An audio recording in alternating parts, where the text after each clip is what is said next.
ತದನಂತರ 2015ರಲ್ಲಿ head constable ಹುದ್ದೆಗೆ ಮುಂಬಡ್ತಿ ಹೊಂದಿ 10ನೇ ಪಡೆ ಕೆಎಸ್ಆರ್ಪಿ ಸಿಗ್ಗಾವಿ ಘಟಕಕ್ಕೆ ವರ್ಗಾವಣೆ ಹೊಂದಿ ತದನಂತರ 2019ರಲ್ಲಿ ಸ್ಪೆಷಲ್ ಏರ್ಎಸ್ ಆಗಿ ಮುಂಬಡ್ತಿ ಹೊಂದಿ 10ನೇ ಪಡೆ ಸಿಗ್ಗಾವಿ ಘಟಕಕ್ಕೆ ಸ್ಥಳ ನಿಯುಕ್ತಿಗೊಂಡಿರುತ್ತಾರೆ. ತದನಂತರ ನವೆಂಬರ್ 2025ರಲ್ಲಿ ಸ್ಪೆಷಲ್ ಆರ್ಎಸ್ ಆಗಿ ಮುಂಬಡ್ತಿ ಹೊಂದಿ 1ನೇ ಪಡೆಗೆ ವರ್ಗಾವಣೆ ಹೊಂದಿ ಪ್ರಸ್ತುತ 1ನೇ ಪಡೆಯಲ್ಲಿ ಏಕಗಳಲ್ಲಿ ಸಾಮಾನ್ಯ ಕರ್ತವ್ಯ ನಿರ್ವಹಿಸುತ್ತಿದ್ದಾರೆ. ಸದರಿ ಇವರು ಪಂಜಾಬ್, ಕೇರಳ, ಛತ್ತೀಸ್ಗಢ, ಆಂಧ್ರಪ್ರದೇಶ್, ಗುಜರಾತ್, ಮಹಾರಾಷ್ಟ್ರ ರಾಜ್ಯಗಳಲ್ಲಿ ಚುನಾವಣೆ ಬಂದೋಬಸ್ತ್ ಕರ್ತವ್ಯವನ್ನು ಯಶಸ್ವಿಯಾಗಿ ನಿರ್ವಹಿಸಿ ಸದರಿಯವರಿಗೆ ಶ್ರೀಮತಿ ಮಮತಾಜ್ ಅವರನ್ನು ಮದುವೆಯಾಗಿದ್ದು ಸದರಿ ದಂಪತಿಗಳಿಗೆ 3 ಜನ ಗಂಡು ಮಕ್ಕಳಿದ್ದಾರೆ. ಶಹಬಾಜ್, ಶಾದಿಕ್, ಸಮೀರ್ ಎಂಬುವರು.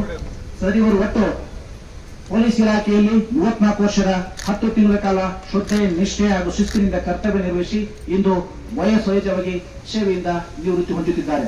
ಮಾನ್ಯರಿಗೆ ನಮ್ಮ ಪಡೆಯ ಕಮಾಂಡೆಂಟ್ ಮತ್ತು ಜಿಎಚ್ಎ ಮೇಡಮ್ ಇತರೆ ಹಿರಿಯ ಅಧಿಕಾರಿಗಳಿಂದ ಸನ್ಮಾನ ಕಾರ್ಯ ನಡೆಯುತ್ತಿದೆ.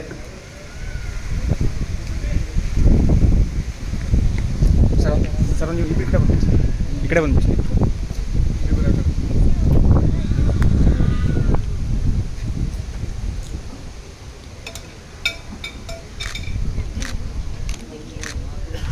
ಸನ್ಮಾನವನ್ನು ನೆರವೇರಿಸಿದ ಗಣ್ಯರಿಗೆ ಧನ್ಯವಾದಗಳು ಮತ್ತು ಅಭಿನಂದನೆಗಳು. ಅದೇ ರೀತಿ ಸನ್ಮಾನವನ್ನು ಸ್ವೀಕರಿಸಿದ